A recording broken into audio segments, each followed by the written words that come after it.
அது பசுமை நிறைஞ்ச ஒரு அமைதியான கிராமம். அந்த கிராமத்தோட பேரு சிவபுரம்.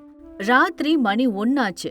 சோமையா ஒரு சின்ன லாந்தர் விளக்க கையில பிடிச்சுக்கிட்டு மண் பாதையில முன்னோக்கி நடந்து போயிட்டே இருந்தாரு. நம சிவாய, நம சிவாய, காப்பாத்துப்பா. இப்படி பயந்து பயந்து நடந்துட்டு இருந்தான். சுத்திலும் இருள். அந்த கை விளக்கு மட்டும்தான் அவனுக்கு வழிகாட்டுது. எலும்ப உலுக்குற குளிர். அதோட அது பாம்பு நடமாட்டம் அதிகமா இருக்கிற ஒரு பகுதி. இருந்தாலும் சோமையா முன்னோக்கி நடந்து போயிட்டே இருந்தான். அவனோட இலக்கு அவனோட வயலுக்கு பக்கத்துல இருக்கிற சுடுகாட்டுக்கு போறதுதான். தேவையில்லாத நேரத்துல மனைவி எவ்வளவு தடுத்தும் கேட்காம கால்ல செருப்பு கூட இல்லாம வீட்ல இருந்து கிளம்பிட்டான் சோமையா. கணவனுக்கு என்ன ஆகுமோங்கிற கவலை அவனோட மனைவிக்கு. அவ பதட்டமா இருந்தா. எனக்கு என்ன ஆனாலும் பரவாயில்ல, ஆனா இன்னைக்கு ஒரு கை பார்க்காம நான் விட மாட்டேன். இது சோமையாவோட யோசனை. அப்படி என்னதான் நடந்துச்சுன்னு பார்த்தா, இது ஒரு வாரத்துக்கு முன்னாடி நடந்த ஒரு கதை. ஊருக்குள்ள ஒரு குடுகுடுப்புக்காரன் வந்தான். லக்ஷ்மி தேவி போயிட்டு இருக்கா, தரித்திர தேவி வந்துட்டு இருக்கா, ஊரே தரித்திரத்துல மூழ்க போகுது. இப்படி வாய்க்கு வந்தபடி பேசிக்கிட்டு தெருவுல அவன் நடந்து போயிட்டு இருந்தான். அவன் வரும்போதெல்லாம் இப்படிதான் ஏதாவது சொல்லிட்டு இருப்பான். அதனால யாருமே அவன் சொன்னதை சட்டை செய்யவே இல்ல. அதனால அவன் இன்னும் சத்தமா அத சொல்ல ஆரம்பிச்சான், திரும்ப திரும்ப. நடக்க போற விஷயத்த நான் சொல்றேன், அம்மனோட வாக்கு, ஜெகதம்மனோட வாக்கு. இப்படி சத்தமா கத்திக்கிட்டே ஒவ்வொரு வீடா பார்த்தான். ஊர் மக்கள் யாரும் அவனை கூப்பிடவே இல்ல. இன்னைக்கு எந்த வேலையும் நடக்காது போல இருக்க, இன்னைக்கு நம்ம பாடு கஷ்டம்தான். இப்படி மனசுல நினைச்சிட்டு இருக்கும்போது ஒரு வீட்ல இருந்து பலத்த சத்தம் அவனோட காதுல விழுந்துச்சு. அது வேற யாரும் இல்ல, நம்ம சோமையாதான். ஓய், கொஞ்சம் நில்லு. இப்படி வேகமா எங்க அந்த ஆளு கைய விட்டு போயிடுவானோங்கிற பதற்றத்துல கீழே அவிழ்ந்து விழுற லுங்கிய கூட பொருட்படுத்தாம தெருவுக்கு வந்து நின்னு கூப்பிட்டான் சோமையா. அம்மா வாக்கு, ஜெகதம்மா வாக்கு. ஐயா, உங்க முகத்துல நல்ல லக்ஷ்மி கடாட்சம் இருக்கு, உங்களுக்கு ஏறு முகம்தான். இப்படி சொல்லவும் சோமையா கொஞ்சம் ஆச்சரியப்பட்டான். அப்படியா, நிஜமாவா? அப்படி கேட்டான். ஆமா சாமி, லக்ஷ்மி கடாட்சம் முகத்துல இருந்தாலும் தரித்திர தேவி உங்களுக்கு முட்டுக்கட்டையா இருக்கா, அதான் நீங்க இன்னும் கஷ்டப்பட்டுட்டே இருக்கீங்க. ஆமா, உண்மைதான். என் பொண்டாட்டி தான் நான் என்ன சொன்னாலும் என்ன செஞ்சாலும் முட்டுக்கட்டை போட்டுட்டே இருக்கா. ஐயா, பெரிய பெரிய யுத்தமும் சண்டையும் நடக்கிறதுக்கு காரணம் பொம்பளைங்க தான். அதனால உங்க வீட்டுக்காரி பேச்செல்லாம் ஓரமா வச்சுட்டு நான் சொல்றத நல்ல காது கொடுத்து கேளுங்க. இப்படி சொல்லவும் சோமையா கொஞ்சம் ஆர்வத்தோட கேட்க ஆரம்பிச்சான். உங்க முகத்தை பார்த்தாலே தெரியுதுங்க ஐயா, நீங்க பெரிய தர்ம பிரபுன்னு. உங்க முகத்துல தன ரேகை ஓடுது. ஆனா இப்படி கொஞ்சம் இழுக்கவும் சோமையாவுக்கு என்ன சொல்ல வரான்னு புரியல. ஏன், என்னாச்சு? என் தனரேகைக்கு அப்படி என்னாச்சு? சொல்லு, என்னோட தனரேகைக்கு என்ன ஆச்சு? இப்படி பதற்றத்தோட கேட்டுட்டே இருக்கவும் குடுகுடுப்புக்காரன், நீ தீர்க்க வேண்டிய கடன் ஒண்ணு இருக்கு துர. ஒன்னென்ன, எனக்கு தீர்க்க வேண்டிய கடன் ஊர் முழுக்க இருக்கு. அது தீர்க்கறதுக்கு ஏதாவது வழி சொல்லுவேன்னு தான் நான் உன்கிட்ட வந்து கேட்டுட்டு இருக்கேன். நீயும் இப்போ அதையே தான் என்கிட்ட சொல்ற. குடுகுடுப்புக்காரனுக்கு ஒன்னும் புரியல. இப்போ தனக்கு கொடுக்கறதுக்கு சோமையா கிட்ட ஏதாவது இருக்கா இல்லையான்னு யோசிச்சான். அதுக்குள்ள சோமையாவோட மனைவி வெளியில அந்த இடத்துக்கு வந்தா. அங்க என்னங்க பேச்சு? முதல்ல சாப்பிடறதுக்குள்ள வாங்க. அப்படி கொஞ்சம் கண்டிப்பா கேட்டா. அதே நேரத்துல அவளோட கால்ல இருந்த கொலுசுகளை குடுகுடுப்புக்காரன் பார்த்தான்.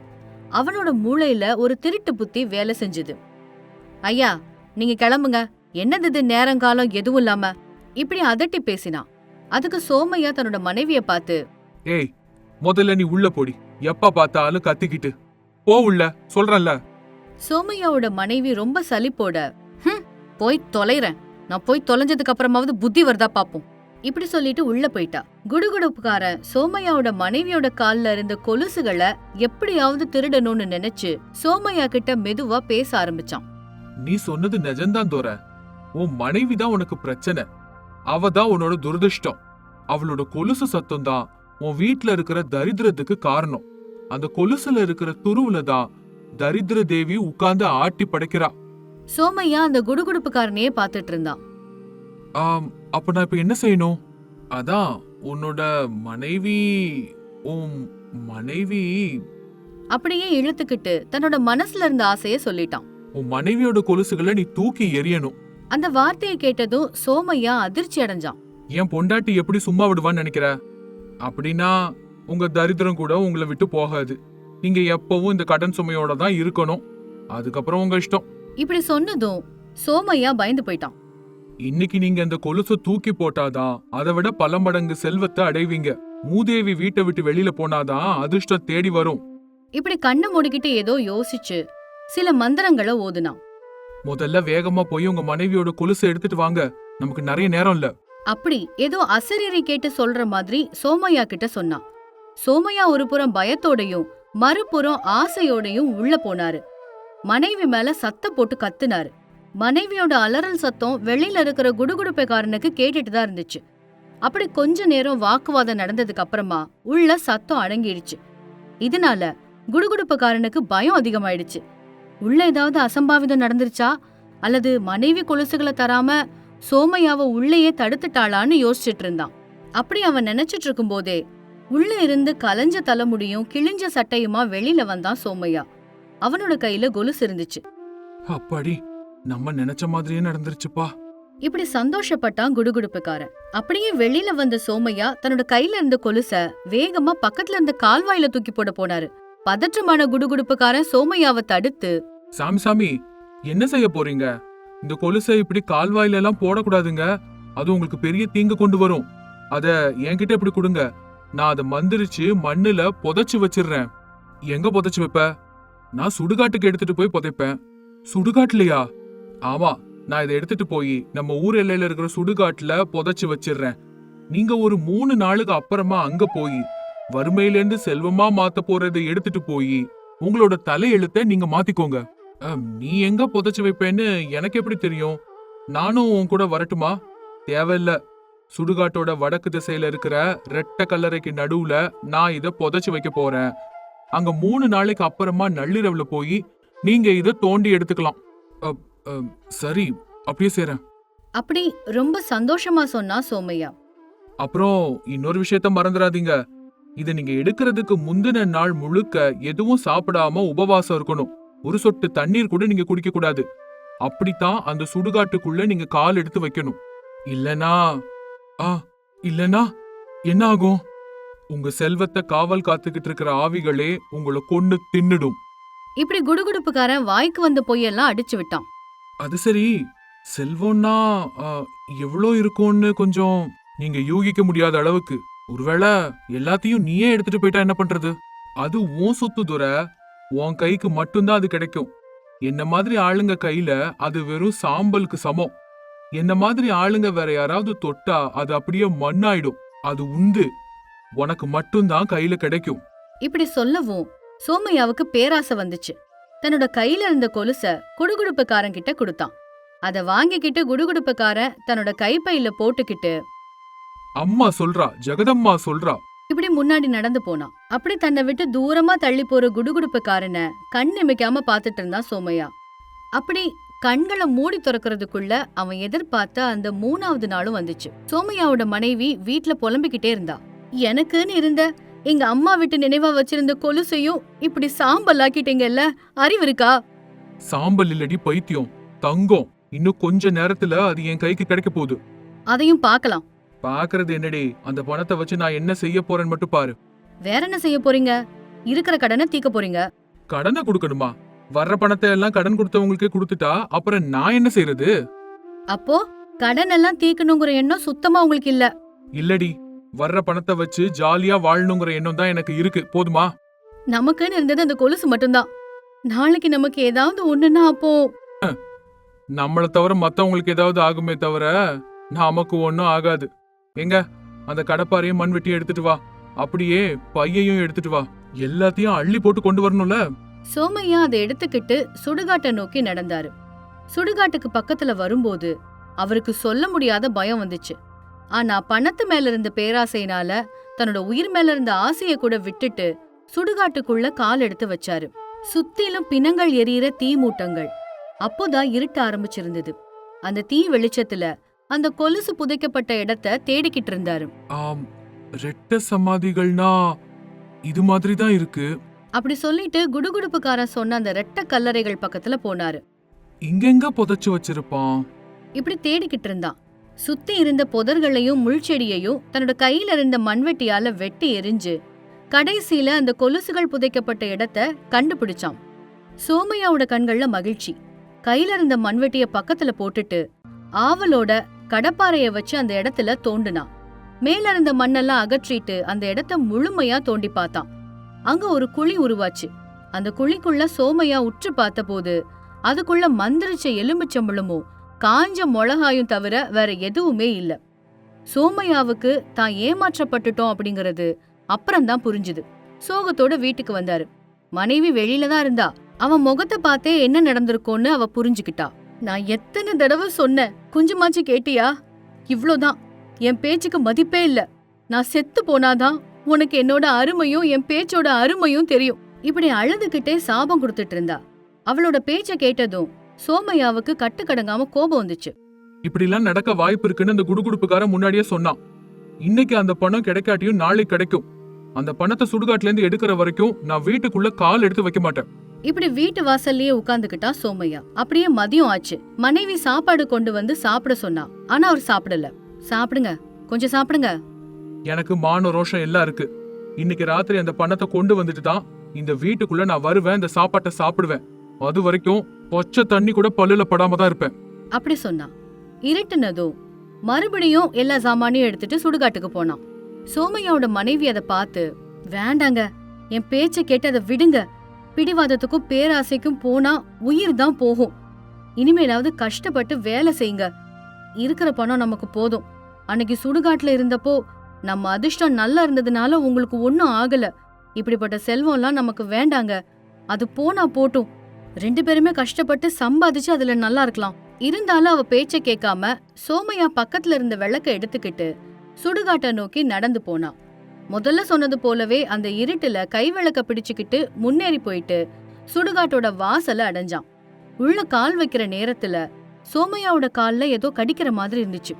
விளக்கு வெளிச்சத்துல அது என்னன்னு குனிஞ்சு பாக்கும்போது சிவப்பா 2 புள்ளிகள் இருந்துச்சு.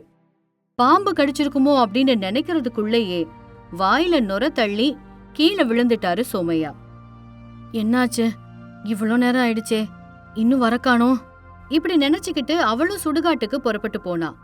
அங்க வாயில நொர தள்ளி கிடந்த கணவனை பார்த்து பதறி போய் ஊர் வைத்தியர்கிட்ட கூட்டிட்டு போனா.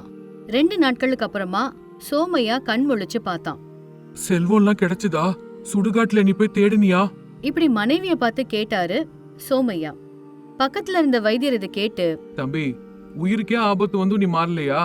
இப்போ உன்னை காப்பாத்துனது அந்த செல்வம் இல்ல, உன் மனைவியோட அதிர்ஷ்டம் தான். குடுகுடுப்புக்காரங்க எல்லாருமே தப்பானவங்கன்னு நான் சொல்லல. ஆனா உன்கிட்ட வந்தவன் ஒரு திருடன். உன்கிட்ட இருக்கிற செல்வத்தை வாங்கிக்கிட்டு உனக்கு அதிர்ஷ்டம் தரேன்னு அவன் சொன்னத நீ எப்படிப்பா நம்புன? இப்படி சொல்லும் போதே இது ஒரு ஏமாத்து வேலைன்னு உனக்கு தோணலையா? இப்படி சொன்னதும் அந்த வார்த்தைகள் சோமையாவுக்கு புரிஞ்சுது. அன்னையிலிருந்து சும்மா வர செல்வத்தை விட கஷ்டப்பட்டா வர அதிர்ஷ்டமே மேலானதுன்னு முடிவு செஞ்சு கடினமா உழைச்சு மனைவியோட பேச்ச கேட்டு ஒவ்வொரு கடனா தீர்த்து அவங்க 2 பேரும் சந்தோஷமா மகிழ்ச்சியா வாழ ஆரம்பிச்சாங்க. ஸ்வர்ணமுகி நதி பாயிற கரையில ஸ்வர்ணபாளையம்னு ஒரு ஊர் இருந்துச்சு. உங்களுக்கு தெரியுமா?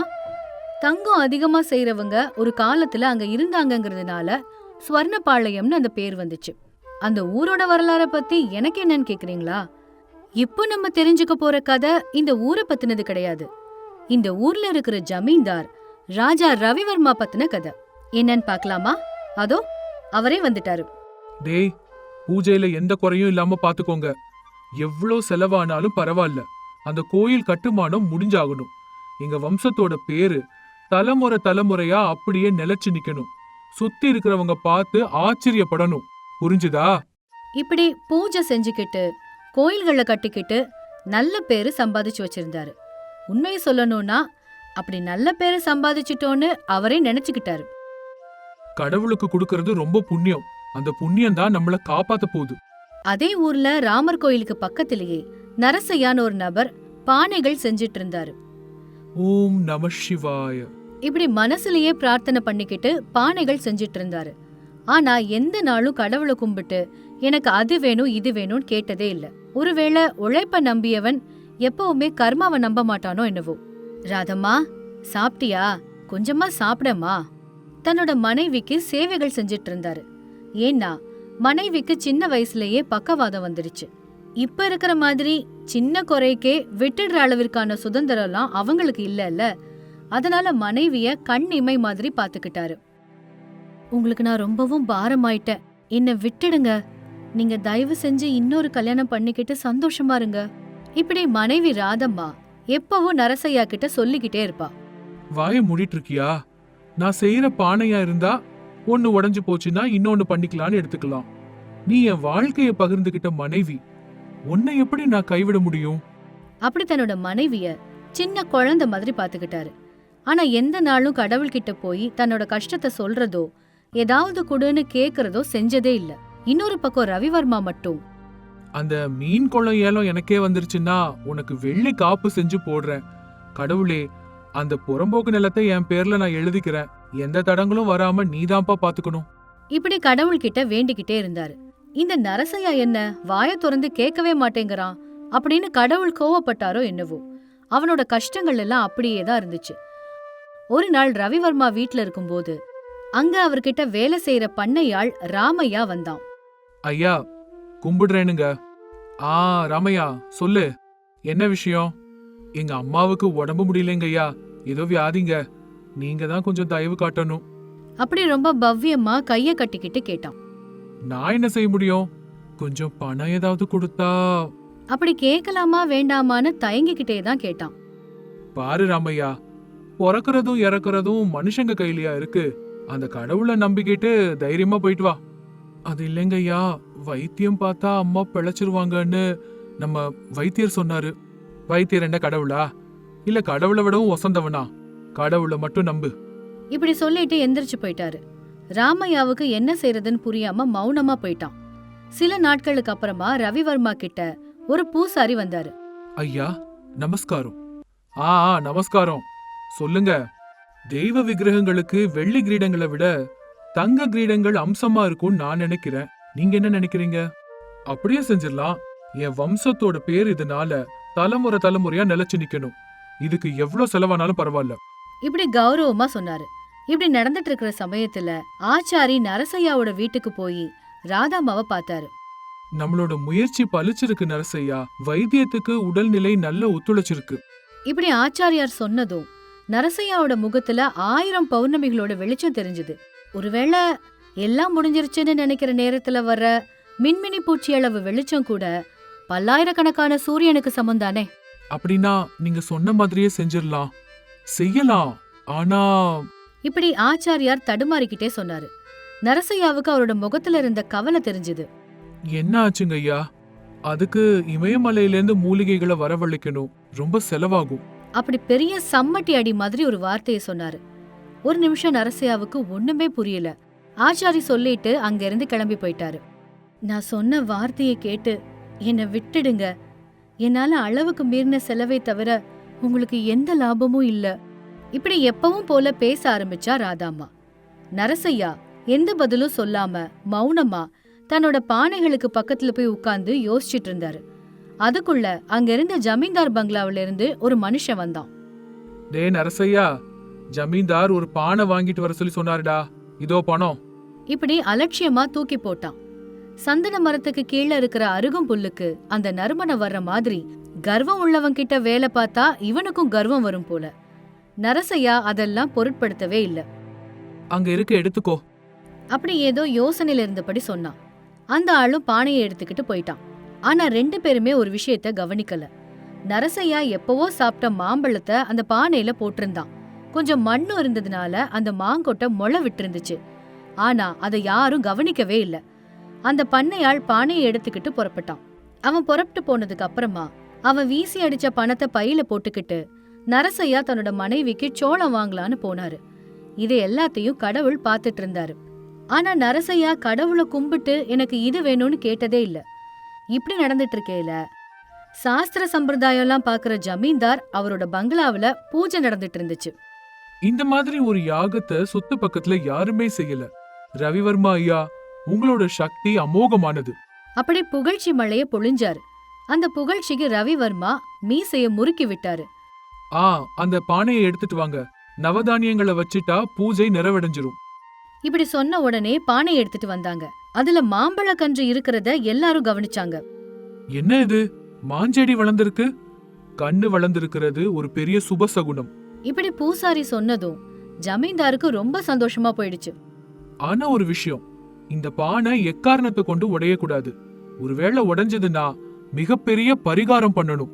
இப்படி எச்சரிக்கை பண்ணாரு. ஜமீன்தார் முழுமையா கேட்டுட்டு வேலைக்காரங்களை கூப்பிட்டாரு.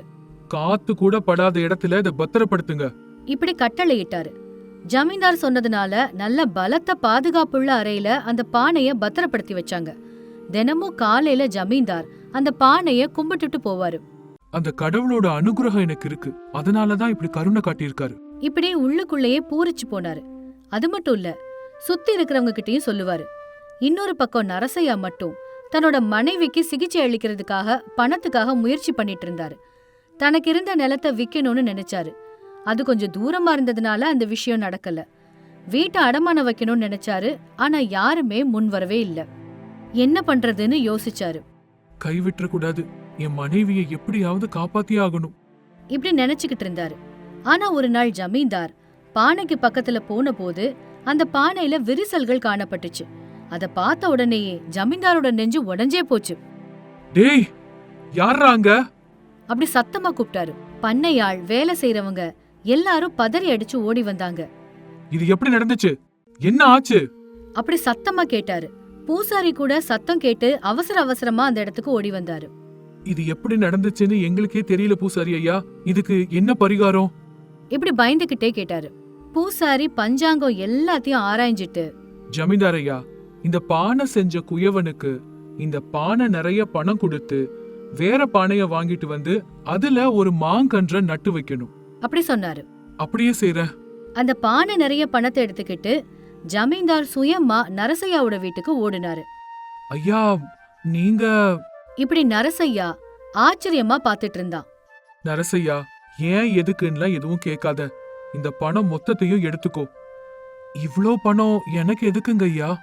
எதுவும் கேட்காதன்னு சொன்னேன்ல, எடுத்துக்கோ அப்படின்னு பணத்தை கொடுத்தாரு. நரசையா பணத்தை வாங்கிக்கிட்டாரு.